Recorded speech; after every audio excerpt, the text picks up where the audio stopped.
Hello and welcome back to a brand new episode of Balla De घुमा के। और आज मेरे साथ स्टूडियो में मौजूद हैं संतोष, जो कि बॉल बाय बॉल क्रिकेट को सालों से कवर कर रहे हैं। और आज हम बात करने वाले हैं उस लड़के के बारे में जो कि यंगेस्ट खिलाड़ी बना आईपीएल में बिकने वाला 1.10 करोड़ में। बात उसके परफॉर्मेंस की भी करेंगे, बात उनकी एज के ऊपर भी करेंगे। वो जो सारे कंट्रोवर्सीज़ का वो शिकार हो रहे हैं, क्योंकि जब आप लाइमलाइट में आते हैं तो बहुत सारी कंट्रोवर्सीज़ भी आती हैं साथ में, तो उन सब के बारे में भी हम बात करेंगे। संतोष, बहुत बहुत स्वागत है आपका।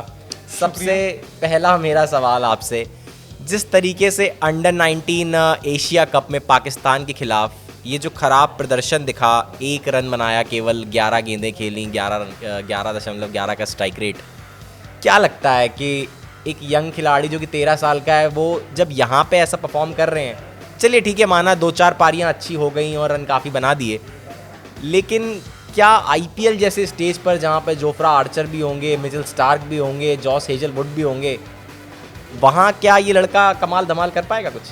देखिए, राजस्थान की टीम आपने देखी है जी, और राजस्थान रॉयल्स ने उन्हें खरीदा है। और अगर आप देखोगे तो राजस्थान रॉयल्स की जो प्लेइंग 11 बनेगी उसमें सूर्यवंशी को मौका मिले, ये तो बहुत मुश्किल है। उनको ग्रो करने के लिए राजस्थान रॉयल्स ने लिया है। अगर हमें देखें, रियान पराग बहुत छोटी उम्र में उन्होंने रियान पराग को अपने साथ जोड़ा था और उसके बाद उनके साथ वो लगातार चलते चले गए। तो शायद फ्यूचर प्लानिंग के हिसाब से, चूंकि 1.10 करोड़ रुपए में वो मिल रहे थे, इस वजह से लिया हो। दूसरा ये कि जो आज की परफॉर्मेंस रही है सूर्यवंशी की, क्रिकेट में एक चीज कही जाती है कि अगर आप शुरुआती 15-20 गेंदें खेलने के बाद अगर आउट हो जा रहे हैं तो उतना बड़ा गुनाह नहीं है जितना आपने 20, 25, 30 गेंदें खेलने के बाद अगर अपना विकेट फेंक दिया। तो शुरुआत में जब पिच का मिजाज आपको अंदाजा नहीं होता है और उस दौरान आपका विकेट चला जाता है, तो वो शायद उतना बड़ा कंट्रोवर्सी नहीं होती, चूंकि 1.10 करोड़ रुपए में वो बिके हैं। और पाकिस्तान जिसके खिलाफ वो खेले हैं, उसकी जो पीएसएल सबसे बड़ी लीग मानते हैं और वो हमारे आईपीएल से तुलना करते रहते हैं, उसका जो हाईएस्ट पेड खिलाड़ी है बाबर आजम, जिसको वो किंग बाबर कहते हैं, उसकी जो सैलरी है जो पीएसएल से उन्हें मिलती है 1 साल की, वो 1.9 करोड़ है। यानी कि हमारा यंगेस्ट प्लेयर आईपीएल का वो ज़्यादा महंगा बिका है वहाँ के किंग के इस वजह से जितनी भी कंट्रोवर्सीज हो रही है वो इसलिए हो रही है। और दूसरा ये कि जब बतौर ओपनर खेले वो, पिच का मिजाज आपको अंदाजा नहीं होता। यूएई में आप खेलने गए, यूएई की वैसे भी पिचेस थोड़ी सी धीमी रहती हैं, आपको एडजस्ट होने में थोड़ा सा टाइम लगता है, तो ऐसे में थोड़ा सा टाइम देना चाहिए। और दूसरा ये कि अभी तक जितना भी उन्होंने क्रिकेट खेला है वो बिहार झारखंड में खेला है और पारी दर पारी उन्होंने अच्छे रन्स बनाए हैं। इसके बाद वो लाइमलाइट में आए हैं, तो ऐसे में जब वो इंटरनेशनल लेवल के जो आईपीएल में गेंदबाजों का सामना करेंगे तो उसी लेवल का उनके साथ स्टाफ भी होगा। और जब वहाँ पर राहुल द्रविड़ बैठे हुए होंगे, वहाँ पर और ऐसे बड़े सितारे बैठे होंगे जिन्होंने तमाम क्रिकेट खेली है, भारत के लिए सेवाएं दी हैं, तो फिर जब उनके साथ उनको खेलने का मौका मिलेगा, सीखने का मौका मिलेगा, तो उनमें फिर मैच्योरिटी आएगी। वो अपने जो शॉट्स को सेलेक्ट करेंगे, चेक करेंगे, उसके बाद खेलेंगे। जी, जो मैच्योरिटी शायद हमने यशस्वी जायसवाल के साथ देखी, उनको भी बहुत कम उम्र में ले लिया था, मेरे ख्याल में शायद 20 साल की उम्र में उनको भी खरीद लिया गया था। और उसके बाद जिस तरीके से उनका वो ग्राफ करियर का आगे बढ़ा है, शायद वेंकटेश अय्यर की भी कहानी कुछ इस तरीके की है। वो भी केकेआर के लिए नेट बॉलिंग करते थे, फिर वहाँ से आज भारतीय टीम का अहम हिस्सा है, साउथ अफ्रीका में जिस तरीके प्रदर्शन किया। क्या इंटरनेट बहुत जल्दी जज कर लेता है, बहुत जल्दी आपको अर्श से फर्श तक का सफर तय करवा देता है, या फर्श से अर्श तक का सफर तय करवा देता है? कि एक खिलाड़ी का नाम आपको याद होगा जिसको सचिन और सहवाग का कॉम्बो कहा गया जी, और अचानक से जब उन्होंने पहला अपना शतक लगाया था ऑस्ट्रेलिया के खिलाफ, तो आपको याद होगा बहुत तारीफ हुई थी, बहुत ब्राइट फ्यूचर है उनका, और ये मीडिया, सोशल मीडिया, और अचानक से इस आईपीएल में उनकी बोली तक किसी ने नहीं लगाई, किसी ने खरीदा तक नहीं। उस खिलाड़ी का नाम है उस खिलाड़ी का नाम संतोष ही बताएंगे, क्योंकि वो आगे बातचीत कर रहे थे। पृथ्वी शॉ, जी हाँ, पृथ्वी शॉ अनसोल्ड तो रहे ही रहे। एक खास बात ये भी है कि पृथ्वी शॉ विवादों में भी रहे काफ़ी सारे। शायद ये लड़का भी विवादों की अगर बात उठी है तो करें, वो जो एज फ्रॉड की बात चल रही है। नहीं, मैं ये कहना चाह रहा हूँ कि जब आप किसी खिलाड़ी को सेलेक्ट करते हो तो उसमें बहुत सारी संभावनाएं तलाशते हैं, उसको बतौर टैलेंट आप उठाते हैं, लेकिन टैलेंट को ग्राउंड तक टैलेंट बनाए रखना कप्तान और मैनेजमेंट का काम होता है।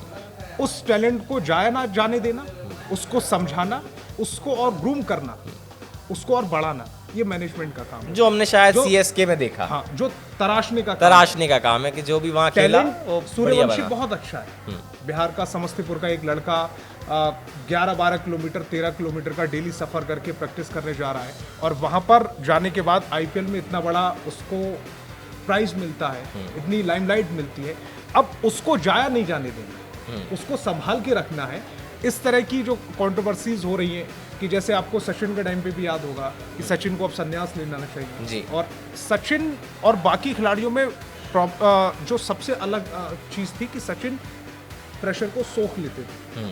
बाकी जो खिलाड़ी जितना भी टैलेंट बर्बाद हुआ है वो इसीलिए हुआ है कि वो प्रेशर को सोख नहीं पाए। ये सूर्यवंशी को शायद माफ कीजिए आप रोक रहा हूँ, शायद ये भी एक कारण होता है कि कई बार मैनेजमेंट का या टीम स्टाफ का भी सपोर्ट नहीं मिलता, क्योंकि कप्तान का बैक करना, टीम मैनेजमेंट का बैक करना बहुत ज़रूरी हो जाता है जब आप एक ख़राब दौर से गुजरते हैं। हमने देखा कि जब विराट कोहली कप्तान थे, केएल राहुल का फॉर्म बहुत ख़राब हुआ, लेकिन उन्होंने लगातार एक ही बात कही कि केएल राहुल हमारे गो थ्रू बैट्समैन है और हम हर बार उनमें निवेश करेंगे। और फिर शायद सेम चीज़ हमने रोहित शर्मा की कप्तानी में देखी और उन्होंने भी अपने खिलाड़ियों को बैक करा। इसमें मैं एक चीज़ ये ऐड करना चाहता हूँ कि आपके पास अगर बहुत सारे सेव तो आपके पास ऑप्शन है कि ये वाला आपको अच्छा नहीं लग रहा, आप ये ले सकते हैं, ये नहीं ले सकते हैं। जब आपके पास लिमिटेड सेव है तो फिर आपको उन्हीं से काम चलाना पड़ता है। इंडिया के पास इस समय रॉ टैलेंट इतना ज़्यादा है, अनलिमिटेड सोर्सेज है। हाँ, तो इसीलिए प्रॉब्लम ये है कि हम 3-4 पारियां देखने के बाद ये देखने लगते हैं कि शायद इसमें वो कैलिबर नहीं है या उतना बूम पर नहीं जा रहा ये खिलाड़ी, या हम जितना टैलेंट समझ रहे थे उतना टैलेंट नहीं है इसमें जितना हमने सोचा, और हम आगे बढ़ जाते हैं। प्रॉब्लम ये है कि इंडिया के पास आईपीएल आने के बाद, आईपीएल में पैसा इन्वेस्ट करने के बाद, आईपीएल में जब विदेशी खिलाड़ी आने के बाद हमारे पास बहुत सारा टैलेंट है। अब हमें उसमें से पिक करना है और उसमें से अच्छे बहुत ऐसे टैलेंटेड खिलाड़ी होते हैं। आपको याद होगा पश्चिम बंगाल के खिलाड़ी थे मनोज तिवारी जी, मनोज तिवारी सब जानते हैं। उस खिलाड़ी को बहुत टैलेंटेड कहा गया। हाँ, उसको एक टाइम सचिन से उनकी तुलना की गई कि वो भविष्य के सचिन है जी। और जब उन्होंने रिटायरमेंट लिया था तो उन्होंने कहा था कि मुझे उतने मौके नहीं मिले जी। एक और खिलाड़ी है मनीष पांडे, बिल्कुल आईपीएल में पहला शतक लगाने, ऑस्ट्रेलिया में शतक लगाया, ऑस्ट्रेलिया में पहली इनिंग में जी। और उस जो मैच था धोनी के साथ किस तरह से वो मैच निकाला गया, हाँ। युवराज भी थे उसमें जी। तो मेरा कहने का मतलब ये है कि जब आपके पास बहुत सारा टैलेंट आ जाता है तो आपके पास ऑप्शन ज़्यादा होने की वजह से आप थोड़ा कंफ्यूज भी रहते हैं कि इसको खिला लें, इसको खिला लें। विराट कोहली के साथ यही तो हुआ। विराट कोहली अपनी कप्तानी में 2 पारी 3 पारी 4 पारी से ज़्यादा किसी भी खिलाड़ी पर विश्वास नहीं कर पा रहे और उनकी आलोचना हुई। एम एस धोनी के साथ ये हुआ कि एम एस धोनी ने जिस पर भरोसा किया उसको बना खिलाया, और इसीलिए उन पर ये एलिगेशन लगते हैं कि उन्होंने बहुत सारा टैलेंट बर्बाद कर दिया।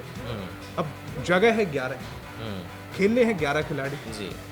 आपको पिच की परिस्थितियाँ, मौसम की परिस्थितियाँ और खिलाड़ी के टैलेंट तीनों को जोड़कर जो आपका सबसे बेहतरीन संयोग बनेगा उसी को आप प्लेइंग 11 में डालेंगे। बिल्कुल। शायद ये भी एक सच है कि एमएस के साथ चाहे अजिंक्य रहाणे की बात करें, अंबाटी रायडू की बात करें, चाहे रॉबिन उथप्पा की बात करें, चाहे बात करें शिवम दुबे की, ये सारे ऐसे नाम मैंने लिए हैं जिनको शायद टीमों ने नकार दिया था। शिवम दुबे आरसीबी में थे, फिर राजस्थान में गए, सब ने नकार दिया, लेकिन सीएसके में गए और उसके बाद बूम कर दिया। रॉबिन उथप्पा केकेआर के लिए खेले, फिर उसके बाद आरआर में शायद वो गए, उनको भी नकार दिया गया, उन्होंने सबने रिलीज़ कर दिया, लेकिन सीएसके में गए 50/50। सेम अजिंक्य रहाणे, उनको तो ये कहा गया कि यार ये तो T20 खेलने के लिए खिलाड़ी बना ही नहीं है। शायद उसके बावजूद भी जब ये खिलाड़ी सीएसके से खेलते हैं तो बहुत बेहतर खेलते हैं। उसका एक रीजन मैं बताता हूँ। मुझे एक मैच याद है, अश्विन उस समय सीएसके में हुआ करते थे, अश्विन को गेंदबाजी पे लगाया ही नहीं। अश्विन ने 20 ओवर फील्डिंग की, गेंदबाजी में, और बाकी कोई टीम होती बवाल हो जाता। क्योंकि एमएस धोनी थे, किसी ने सवाल भी नहीं किया, बवाल छोड़िए सवाल नहीं किया। ये ये भरोसा हो जाता है आपका अपने कप्तान पर। और वही अब दोबारा से सीएसके में आए। और अब आप देखना कि उनका किस तरह से इस्तेमाल करते हैं, क्योंकि मुझे जब हम ऑक्शन देख रहे थे कोई उनके पीछे भागा नहीं था अश्विन के पीछे बिल्कुल उस तरह से जितना बड़ा वो खिलाड़ी है। हालांकि शायद एज फैक्टर भी हो सकता है उसमें। आरआर ने भी उनको काफी तराशा, ओपन करवाया कई बार, जैसे सुनील नारायण को केकेआर में, हाँ ज़रूरत के हिसाब से आपने प्लेयर को इस्तेमाल करा, और काफ़ी क्रूशियल गेंदबाज और एक तरीके से ऑलराउंडर के रूप में टी20 में राजस्थान रॉयल्स के लिए तो उभर के आर अश्विन आए। नहीं, ऑलराउंडर ने बनाया किसने था? सीएसके ने बनाया, बिल्कुल सीएसके ने उनको बतौर बल्लेबाज खिला लिया, बिल्कुल। और अब से 4 साल पहले 5 साल पहले की बात बता, तब तक आरआर ने उन पर इन्वेस्ट नहीं किया था, या भरोसा थोड़ी था उन्हें। उसके बाद वो ऑक्शन में गए और उन्होंने आरआर ने उनको पिक किया था, लेकिन उससे पहले उनको ऑलराउंडर की सूची में किसने डाला? उससे पहले वो टेस्ट में भी शतक लगा चुके थे। तो आपके पास जब ऐसा खिलाड़ी हो, मैं अभी एक चैनल पे देख रहा था ओझा को, प्रज्ञान ओझा से जब बातचीत चल रही थी तो किसी ने पूछा उनसे कि आपका करियर खराब करने में जडेजा का हाथ, तो उन्होंने कहा था कि जडेजा, मैं अच्छा बॉलर था, जडेजा अच्छा बैट्समैन था जी, उसने बॉलिंग में इम्प्रूव किया और वो मुझसे बेहतर मेरे बराबर आया, प्लस उसके पास फील्डिंग और बैटिंग, इसीलिए उसने अपनी जगह बनाई और मैं वो जगह भर नहीं पाया, इसलिए उसने मेरा करियर नहीं खराब किया, वो एक कदम आगे मुझसे आ गया। तो अब वापस हम टॉपिक से थोड़ा दूर चले गए थे, माफ कीजिएगा, लेकिन अब वापस वैभव सूर्यवंशी पर आते हैं। ये सारी बातें वैभव सूर्यवंशी से कहीं ना कहीं कोरिलेट करती हैं, क्योंकि इन बातों का असर पड़ेगा आने वाले समय में उनके करियर पर। ये जो प्रदर्शन है, इस प्रदर्शन से ये बात तो साफ हो गई है कि आप एक पारी से शायद जज नहीं कर सकते किसी को, क्योंकि आपने एक शतक देखा ऑस्ट्रेलिया के खिलाफ अंडर-19 में, आपने यंगेस्ट प्लेयर को देखा डेब्यू करते हुए रणजी में, तो आपने कह दिया कि ये तो नया अगला बड़ा सितारा है, आपने आईपीएल में उस ऑक्शन में उसको खरीद लिया और आप उससे उम्मीद करने लगे कि वो पारी दर पारी शतक ही लगाए। लेकिन जो विराट कोहली के साथ होती है आज का मैच किसके खिलाफ था? पाकिस्तान। अलग प्रेशर, पिच अलग, क्योंकि पाकिस्तान और इंडिया की वो राइवलरी है कि कोई भी मैच हो, चाहे अंडर-19 हो, चाहे इंटरनेशनल मैच हो, या कैसा भी मैच हो, प्रेशर तो रहता है। अब वो प्रेशर अलग, सिचुएशन अलग, आप इंडिया में नहीं है, यूएई में पिच अलग है, आपको पिच के हिसाब से एडजस्ट होना है, प्लस कोई भी स्टेज हो, पाकिस्तान की गेंदबाजी कमाल होती जी, बिल्कुल। तो कमाल गेंदबाजी के खिलाफ, गेंदबाजी की वजह से ही जानी जाती थी 1900 के दशक में, 90s में, लेकिन अब शायद वो गेंदबाजी उतनी धारदार रही नहीं। अब ये नए लड़के हैं, वो रिप्लेस करेंगे कि नहीं, वो देखने वाली बात होगी, क्योंकि जब शाहीन अफरीदी आए तो कहा कि बहुत बड़े गेंदबाज हैं, लेकिन उसके बाद देखा किस तरीके से शायद वो इंजर्ड हुए, पाकिस्तान में पता है प्रॉब्लम क्या है? पाकिस्तान का खिलाड़ी टैलेंटेड गेंदबाजी में निकलता है, वो वहाँ पर टेप बॉल चलती, उससे वो रिवर्स स्विंग सीखते जोर लगाते हैं, तो कलाई अपना आप इस्तेमाल में आने लगती है। तो वो आप देखना कि कभी भी इनकी भी इस तरह से कलाई जाती है, उससे स्विंग मिलती है, रिवर्स मोहम्मद आमिर। लेकिन प्रॉब्लम ये है कि जब आप एक ही खिलाड़ी को खींचते रहते, वही T20 खेलेगा, वही टेस्ट खेलेगा, वही वनडे खेलेगा, सब खेलेगा, जिम्बाब्वे में भी टूर पे जाएगा, तो फिर आपकी जो मसल्स होती हैं वो टूट जाती है, तो ये तो फिर रिदम टूट जाता है। ये क्या जसप्रीत बुमराह के साथ भी ये कहानी है कि कहा जाता है कि उनको थोड़ा सा सेव करो, उनका जिस तरीके का एक्शन है, बुमराह का इस्तेमाल इंडिया में कहाँ करते हैं? आप देखें कितने टेस्ट खेले उन्होंने इंडिया, लेकिन फिर भी अगर देखा जाए तो बड़ी बड़ी टीमों के खिलाफ लगभग आप उनको टीना फॉर्मेट खिला रहे हैं। देखिए, मैं अगर विराट कोहली ना सारे टीमों के खिलाफ खेले होते तो अभी तक तो 100 शतक बन गए होते। उन्होंने जिम्बाब्वे के खिलाफ रन नहीं बनाए, नहीं, ज्यादा नहीं, खेलते ही नहीं है जी, खेला ही नहीं है मैच। श्रीलंका के खिलाफ भी कम कर दिया, श्रीलंका के खिलाफ भी कम खेलते हैं वो, बांग्लादेश के खिलाफ कम खेलते हैं, आयरलैंड के खिलाफ खेलते नहीं, नेपाल के खिलाफ खेलते नहीं, इन टीमों के खिलाफ वो खेलते नहीं।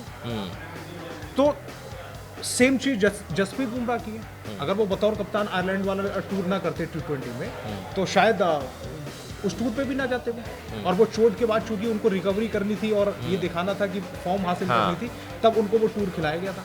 नहीं तो उनके जितने भी विकेट है वो क्वालिटी बैट्समैन के खिलाफ है, क्वालिटी टीम के खिलाफ है। वो तो हमने देख लिया पर्थ में। वो तो हमने देख लिया पर्थ में। ऐसे ही सूर्यवंशी को आपको संभाल के रखना है जी, टैलेंट बड़ा है, टैलेंटेड होना अलग बात है और टैलेंट का इस्तेमाल करवाना अलग बात। वो पृथ्वी शॉ वाली बात की, टैलेंट तो उनमें ही भरपूर था और है अभी भी, क्योंकि टैलेंट एक दिन में नहीं मरता, सालों की मेहनत एक बल्लेबाज करता है बचपन से, किट बैग लेकर ग्राउंड में जाकर नेट्स में प्रैक्टिस करते हैं और वहाँ से वो कहानी शुरू होती है, कहानी लिखते हैं, IPL खेलते हैं, इंटरनेशनल खेलते हैं, तो लंबा समय देते हैं, एक दिन की बात नहीं होती। उर्विल पटेल जिस तरीके से उन्होंने शतक लगाया, अनसोल्ड गए, 30 लाख बेस प्राइस था। सवाल ये भी कि शायद क्या उनको खरीदा जा सकता था संतोष? सवाल ये कि आपकी टीम की ज़रूरत क्या है। आपको लेफ्टी चाहिए, राइटी चाहिए, आप लेफ्टी की तरफ चले जाते हैं जो आपको वो एक विकल्प देता है राइटी लेफ्टी वाला। आप जो भी खिलाड़ी खरीदेंगे वो अपनी टीम की ज़रूरत के हिसाब से खरीदेंगे। अब जितनी भी ऑक्शन देखोगे आप, बहुत तेज गेंदबाजों की तरफ नहीं जाते MS धोनी, क्योंकि उनकी जो पिचेज है वो स्पिनर्स की मददगार वो चेपॉक का मैदान फंसाने के लिए स्पिन वाला ट्रैक बनाते हैं। तो वो अश्विन भी रखेंगे, जडेजा भी रखेंगे, बिल्कुल। इसके अलावा कोई अच्छा क्वालिटी स्पिनर मिल जाएगा उसको भी रखेंगे। वो फास्ट की तरफ नहीं जाते, वो ऑलराउंडर से काम चला लेते हैं। लेकिन इस बार दीपक चाहर को रिलीज कर दिया। अब वो जो क्रूशल विकेट्स स्टार्टिंग में दीपक चाहर दिलाते थे वो CSK को कौन मिलाएगा?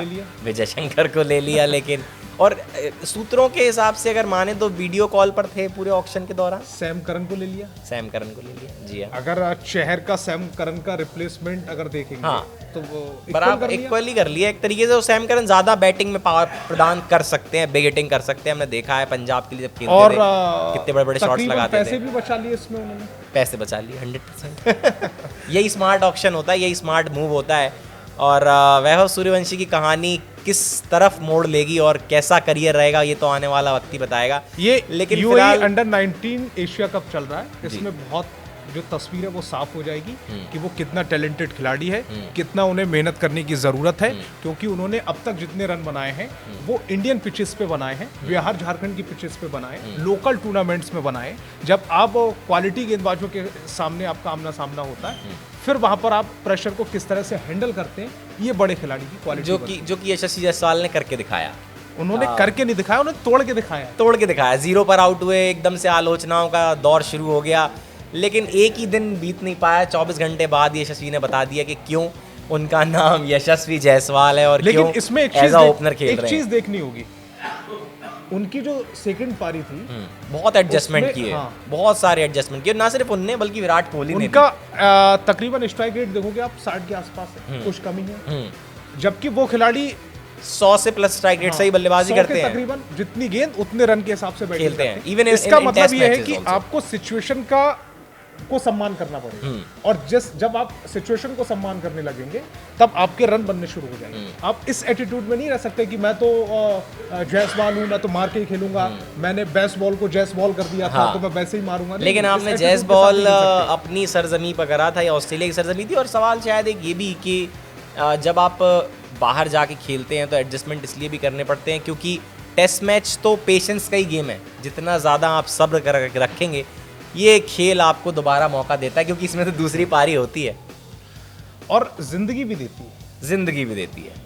टेस्ट मैच से यही सीखा जाता है, आप वहां पर अपना कि सबको दूसरी पारी खेलने का मौका मिलता है। टेस्ट कर रहे हो आप जी वहां पर, और वहां पर 5 दिन आपको मेहनत करनी है। तो ऐसा भी नहीं है कि आप T20 वाला नहीं है कि आप लक चल गया तो 161 बन गए। हाँ, आप तुर्रम खा बन गए। हाँ, वहां आपको अगली पारी टेस्ट कर लेंगे जी। तो वो बात चीज़ ठीक है।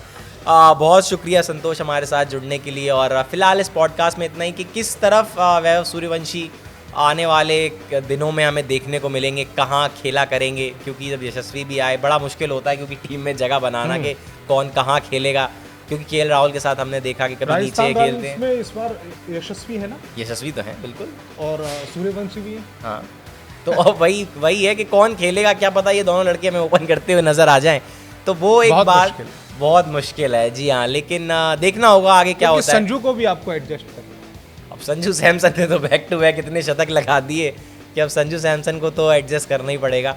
ये जोश बटलर के पीछे नहीं भागे, अब आप समझ लो। इनके पास इंडियन खिलाड़ी इतने हैं, जोश बटलर के पीछे नहीं भागे, उनको रिलीज कर दिया। लेकिन राजस्थान रॉयल्स के पास बड़े बड़े खिलाड़ी तो हैं, इसमें कोई दोहराई नहीं है। उसमें सूर्यवंशी किस तरह से अपनी जगह बनाते हैं प्लेइंग 11 में, ये भी देखने वाली बात होगी। जैसे अर्जुन तेंदुलकर थे कि उनको एक आधा मैच MI ने खिला दिया, तो वो शायद भरोसा उतना जताया नहीं है MI ने उनके ऊपर, लेकिन इसीलिए इस बार दिक्कत पे आ गए ना वो। हाँ, फिर बाद में खरीद लिया। शुरुआत में कोई नहीं भागा। हाँ, शुरुआत में किसी ने करा ही नहीं, MI ने भी बिड नहीं करा उनके लिए, लेकिन फिर बाद में उनको खरीद लिया गया। बहुत बहुत धन्यवाद हमारे साथ इस वीडियो में जुड़ने के लिए, और आगे ही आपके लिए ऐसी वीडियोज़ हम लाते रहेंगे। Thank you.